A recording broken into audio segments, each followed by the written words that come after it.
ladies and gentlemen, to discuss the next step in the Coup, SpyGate, please welcome Congressman Devin Nunes and Dan Bongino.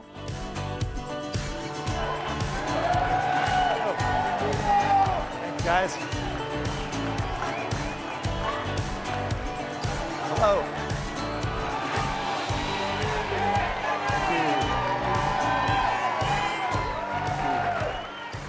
All right. I guess you all like the SpyGate case, huh? Thank you. That was flattering. I think you'd agree. Well, if I would have known you were going to wear jeans, I would have worn jeans too. These are expensive I came dressed jeans. up to. This is our first time on stage ever together. I dressed up. These are the $100 jeans, not the cheapos. This is dressed. Plus, it's a Banana Republic T-shirt. I could have gone with the $5 one. Congressman, before we start, I know we want to get right to it. Hey, Julie, how are you? Before we get to it, I want to personally, in front of this crowd, thank you for all of the work you have done in the SpyGate thing, right? Huge round of applause. Huge. Well, you guys have all been great. Thank you. CPAC has been phenomenal. When there were very few people who would stand up, you all stood up. And a couple of years ago, you gave me an award when no one was giving me awards, for sure. So I want to thank CPAC for their continued support. But Dan, I'll tell you, last night I was on with Sean Hannity, or on the radio yesterday, and Hannity said there was only about 20 people that were between citizen podcasters like yourself to a few journalists. There's only 20 in the whole country. And I think that number's right, that would actually talk about SpyGate, Russiagate, Ukraine hoax, impeachment hoax. Yeah, you're right. It had to be a lonely place even for guys like you. It was, and I've seen a lot of citizen journalists out here. I met you when I was doing the show who were at a part in this too. So again, thank you very much. So let's get right to it. So there's been a recent development in SpyGate. I think you probably found as interesting as I did regarding the genesis of this whole thing, this infamous character, Joseph Mifsud, this Maltese professor. Most of you know the story. For those of you who don't, we have this Maltese professor who shows up and meets with George Papadopoulos on the Trump team and is alleged to have said things like the Russians have this dirt on Hillary. According to the FBI's official story, with the dreaded air quotes, that becomes the genesis of this whole thing through Downer, who passes it on later. In other words, look, this Russian-connected guy, Mifsud, contacted the Trump team. Now, we've had this fascinating development. You've seen the recent 302s, FBI summaries of interviews of George Papadopoulos, where George Papadopoulos actually offered to help the FBI nail Mifsud, but that wasn't the original story, was it? No, so I actually spent, matter of fact, one of the citizen bloggers, I think, was one of the first people to actually start to talk about these 302s. Yeah. And I was actually on Super Bowl Sunday, I read through those 302s like 3 times, because I just want to make sure that I wasn't misreading it. But essentially what you realize is that Papadopoulos, from the 302s, it's not what Papadopoulos says. Right. This is what the 302s say. Papadopoulos offered to help the FBI. Get this Russian agent. Get the Russian, to help them find. And then you look closer, and he actually offered to help the FBI locate Mifsud. Do you think? So, but here's the problem with that. Yeah. And this is why we're looking at an additional criminal referral now on the Mueller witch hunt team, is that in the sentencing memorandum, they actually lie to the court to say that something along the lines, they allude to that Papadopoulos harmed the FBI in their search for Mifsud. And it's just not true. It's not a conspiracy theory like the liberal media keeps telling us. No, you know what's amazing, folks? Everything's a conspiracy theory. You know you're over the target when the blue check mark Twitter brigade starts calling Devin Nunes a conspiracy theory. That's how you know the story's true. You go right to, just follow Politico and the New York Times, and when you see conspiracy theory and Devin Nunes, know he's right over the target. Now, having been a former federal agent, and you being as good of an investigator as anyone, whether in Congress or whatever, you have a real mind for that. You've been phenomenal. We'd be lost without you on this case. And you all out there who help, I'll ask you, and I'll ask you in the audience to think about it too. Don't you find it quite odd that supposedly the genesis of this whole thing, this infamous Maltese professor, Mifsud, who's working with the Russians to collude with Papadopoulos, that Papadopoulos offers to help, and Mifsud magically gets out of the country in February, never to be seen again? Yeah, so it's even way worse than that. So let's think about this for a second. It's always worse than that. Mifsud, okay, who supposedly starts this thing because you have the Australian High Commissioner supposedly goes to the State Department and says, hey, I talked to this, Papadopoulos said that this guy gave him this and blah, blah, blah about that possibly the Russians have information on Hillary Clinton. Now, fast forward, they use that, supposedly, as the predicate to open up the investigation, not into Papadopoulos, not into Mifsud, but into the entire Trump campaign, right? Right. So, and then they populate it with all the people that they want to investigate on the Trump campaign that clearly were coming straight from the dossier. Once you match up the dossier to what the FBI was investigating, clearly that information was coming from the dossier. Now think about this. Here you are, so if you believe their lie, and it's a lie, July 31st, okay, that's not when the FBI started investigating the Trump campaign. Fast forward all the way to Papadopoulos getting interviewed by the FBI. Mifsud is walking around in the United States Capitol, just steps away from our intelligence committee that we're investigating. You search back, wouldn't you have tried to find Mifsud before July 31st? Like, wouldn't that... If you were trying to find them. If you were trying to find... He's a foreigner. Yeah. You don't have to go to a FISA court. You don't have to do anything. We have 17 agencies that we spend billions of dollars on in this country. You think you'd try to go find the Maltese dude. Right. Okay. Right? Some circle, right? Call that a clue. Yeah, yeah. Right? I mean, that's where you would start. Right. Right? It wouldn't be hard to track him down.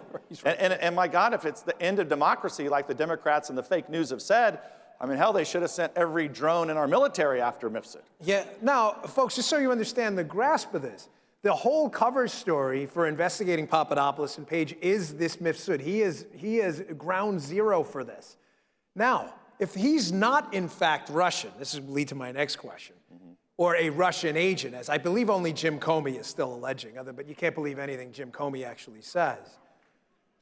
Who is, I don't want to put you on the spot, but you've done some homework on this. Mifsud has significant connections to Western intelligence or friendlies. Yeah.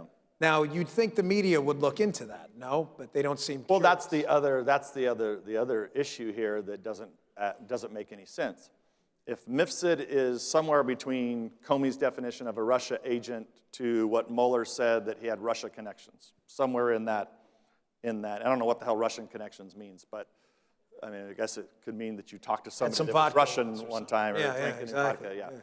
So if you're in that spectrum, wouldn't it mean that you would be, really, looking for this person, trying to find him, using all the intelligence capabilities that we have? Someone should have went to find this person. They didn't, and Mifsud has magically disappeared. Well, in the wind. Isn't that crazy how that happens? All these people who seem to have information. It's also odd, all these approaches that keep happening to the Trump campaign or people affiliated with the Trump campaign. We've seen, of course, Stefan Halper, who approaches Carter Page and Papadopoulos. We've seen Svetlana Lakova, who's here. I just interviewed her before. Various approaches made to her by people very suspicious, academics and elsewhere. They always seem to come out of this academic circle in London. Now, you have said... I call it the Cambridge Club. The Cambridge Club? It's a club you want to be part of because they seem to get lots of government activity. They do. Including General Flynn, who was there in 2014. I bet that's where you were going. That's where I am, but I wanted to ask you this first because I have to employ on my show the Nunes translator often. It's a joke we do on my show because obviously the congressman has classified information he can't share. So if you employ the Nunes translator, you can translate what he's actually saying. I think I'm right most of the time. I have a 99.9% effective rate of Nunes translator. You say this a lot. You're on TV and you'll say there are no official channels or no official information was used to open up this case through Five Eyes, friendly intelligence channels on Trump.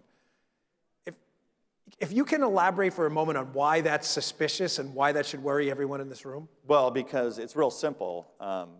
Five Eyes is a very important term. It's about a relationship that we've had with 5 countries, all of us, the UK, New Zealand, Canada, Australia.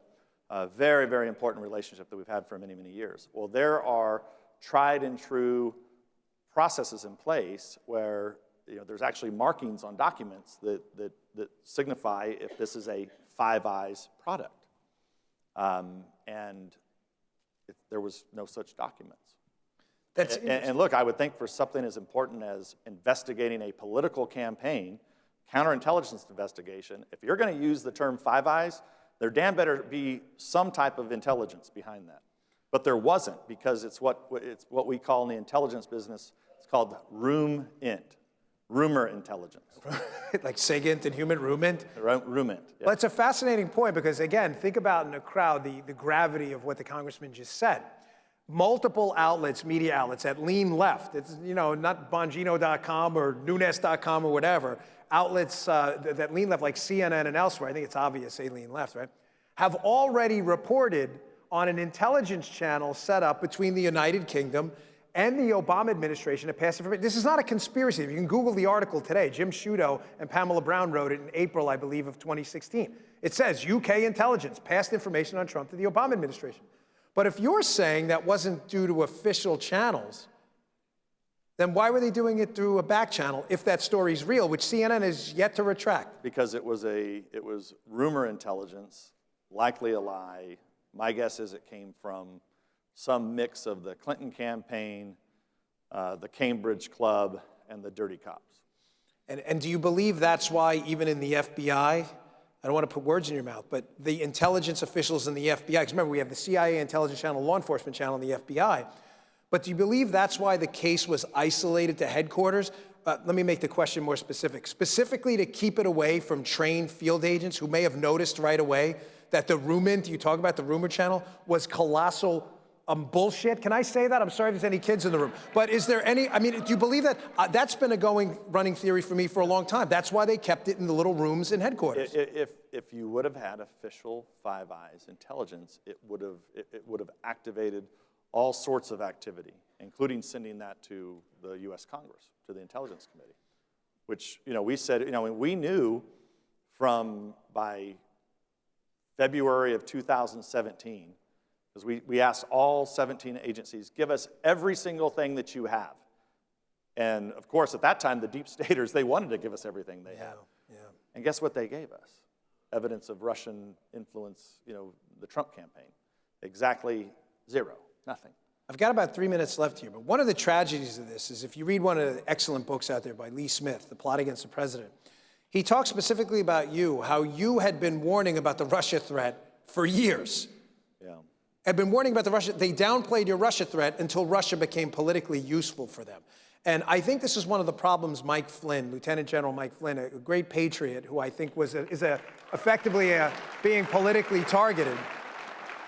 Mike Flynn had warned others about the threat of politicized intelligence, therefore became a target himself.